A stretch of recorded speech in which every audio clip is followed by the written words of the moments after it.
बिस्मिल्लाहिर्रहमानिर्रहीम। मेरे प्यारे दोस्तों, कैसे हैं आप जनाब। आज मैं जो वीडियो बना रहा हूं वो है लातविया की फैमिली रीयूनियन वीज़ा के ऊपर।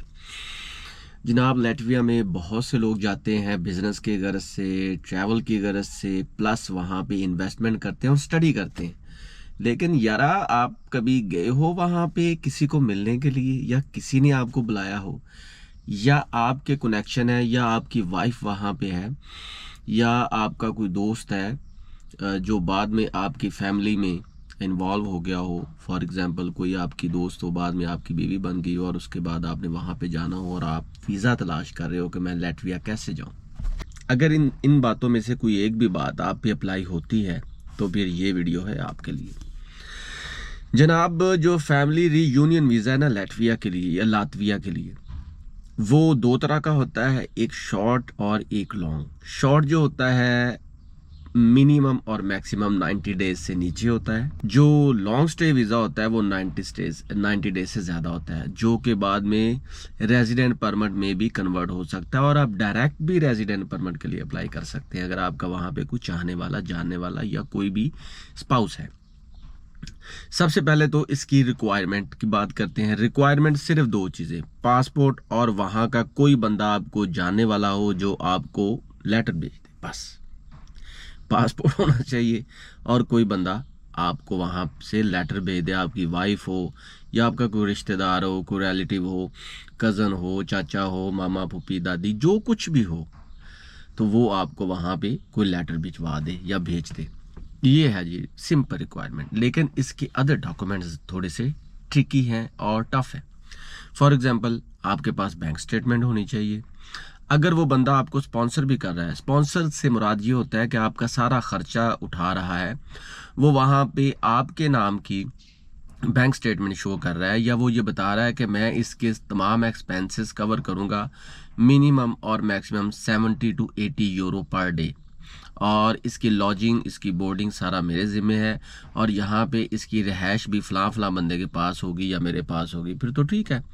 लेकिन अगर आप ख़ुद से करना चाहते हैं तो 30-35 लाख की बैंक स्टेटमेंट आपके पास होनी चाहिए। वैलिड पासपोर्ट होना चाहिए। इसके अलावा जनाब, आपके पास ट्रैवल के डॉक्यूमेंट्स होने चाहिए, जो कि ट्रैवल एटनरी या उसको टिकट बोलते हैं। तो वो रिटर्न टिकट होनी चाहिए यार आपके पास, एक साइड की नहीं होनी चाहिए। प्लस आपके पास पुलिस करैक्टर सर्टिफिकेट होना चाहिए कि आप जनाब हर जुर्म से बरी हों, साफ शफाफ सिविलाइज्ड शहरी हों, क्योंकि उनको सिविलाइज्ड शहरी चाहिए। आप सिविलाइज्ड हो, प्लस आपके पास ट्रैवल हिस्ट्री हो। ठीक है, आप पहले अगर आप यूरोप का आपने टूर किया है फिर तो बहुत ही ज़्यादा चांसेस है। अगर नहीं तो फिर भी आपकी कोई ट्रैवल हिस्ट्री होनी चाहिए, कुछ 4-5 कंट्रीज़ आपने घूमे हुए हों। ये ना इम्पैक्ट पड़े कि भाई इस बंदे ने पहले कभी कहीं ट्रैवल ही नहीं किया, तो फिर मुश्किल हो जाती है। इसके अलावा जनाब, अगर आप बिज़नेस करते हैं तो आपके बिज़नेस के डॉक्यूमेंट्स होनी चाहिए, आपका एनटीएन होना चाहिए, आप फाइलर हों तो ज़्यादा बेटर है। प्लस ये है कि आपके पास जनाब वो तमाम चीज़ें, रिसोर्सेज होनी चाहिए जो ये शो करे कि ये वहाँ पे जाके रह सकता है। वो डेफिनेटली जो बंदा आपको इनविटेशन लेटर भेजेगा ना, उस पे सारा कुछ मेंशन होगा, और वो invitation letter is the key to get this visa. अच्छा जी, इसके अलावा जनाब, आपके अगर एकेडेमिया के डॉक्यूमेंट्स आप इन्वॉल्व करना चाहते तो उनको अटैच करवा लें HEC से, मोफा से। ये तमाम चीज़ें होगी जनाब। और इसके अलावा आपने एक फॉर्म फिल करना होता है जो कि आप अपॉइंटमेंट के दौरान करते हैं। तो अपॉइंटमेंट लेनी है तो फिर आपको वो फॉर्म फिल करना होता है, जिसमें आपका नाम, पता, एड्रेस, पासपोर्ट, सब कुछ उसका सही मेंशन विद सही करेक्ट स्पेलिंग। तो उसके भी आपने प्रिंट लेने होते हैं। तस्वीर भी आपके पास होनी चाहिए। तो फिंगरप्रिंट्स तो खैर आपके वहीं पे हो जाते हैं। तो इसके अलावा जो भी सपोर्टिंग डॉक्यूमेंट्स जो भी आप इसके साथ इन्वॉल्व करना चाहते हैं, फॉर एग्जांपल अगर आपका कोई फैमिली मेम्बर है तो FRC, ठीक है, वो ज़रूर आपके पास होनी चाहिए। फैमिली रजिस्ट्रेशन सर्टिफिकेट आपको नादरा से मिल जाता है, तो ये भी हो गया एक डॉक्यूमेंट।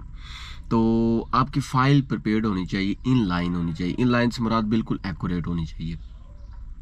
आप जनाब, मरला आता है आपकी अपॉइंटमेंट लेने का, आपने फॉर्म फिल कर लिया, अपॉइंटमेंट के लिए आप वेट कर रहे हैं। अब मरला आता है जनाब अपॉइंटमेंट लेने का। आपको अपॉइंटमेंट 15 से 20 दिन के अंदर अंदर मिल जाती है अगर आप टाइमली उसके लिए अप्लाई करें तो।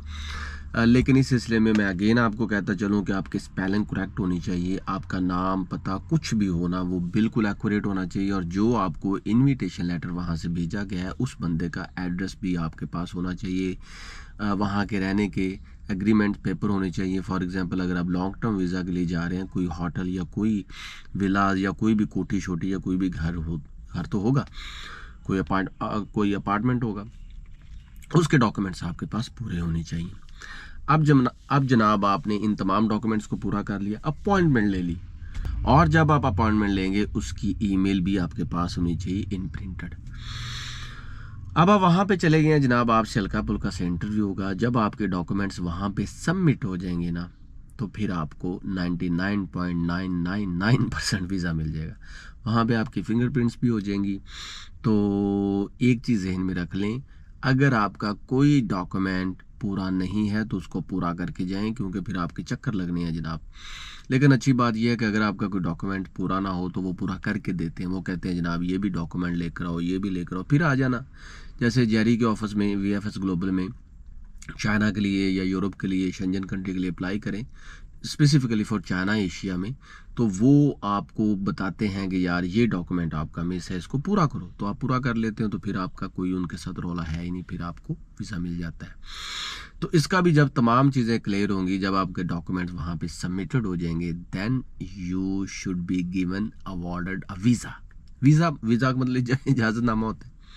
अब वहाँ पे जाके अपने प्यारे को वहाँ पे मिल सकते हैं, और वहाँ पे जाके भी आप इसको एक्सटेंड कर सकते हैं और रेजिडेंट परमिट के लिए भी अप्लाई कर सकते हैं, जो कि 1 साल 2 साल या 5 साल तक के लिए आपको वहाँ पे रहने की इजाज़त देती है। लेकिन उसके लिए फ़ीस पे करना होती है। जहाँ तक as far as Latvia fees is concern, अगर आप लॉन्ग टर्म वीज़ा के लिए अप्लाई कर रहे हैं तो भाई 150 यूरो से लेकर 200 यूरो से कम तो है ही नहीं, ठीक है। और अगर आप शॉर्ट टर्म के लिए अप्लाई कर रहे हैं तो 90 यूरो मिनिमम है, ठीक है। मैक्सिमम वो हो सकती है 90 यूरो मिनिमम है। तो ज़हन में रख लें, इतने पैसे आपके लग सकते हैं अगर आप लैटविया के लिए अप्लाई कर सकते हैं, लैटविया के लिए अप्लाई करना चाहते हैं तो प्यारे भाइयों, as far as me is concern, मैं कोई वीज़ा एजेंट नहीं हूँ, ना ही मैं कोई लॉयर हूँ, आपका दोस्त हूँ, भाई हूँ, आपको गाइड करता हूँ, आपकी क्वेरीज पढ़ता हूँ और उससे रिलेटेड जितने भी सवालात होते हैं उनके जवाब देता हूँ, आपकी हेल्प करता हूँ, और ये मेरा डिस्क्लेमर भी है। आज तक के लिए बस इतना ही। मिलेंगे next country next visa and के साथ। तब तक के लिए अपना भरपूर ख्याल रखें, चैनल को सब्सक्राइब करना मत भूलें। अल्लाह हाफिज़।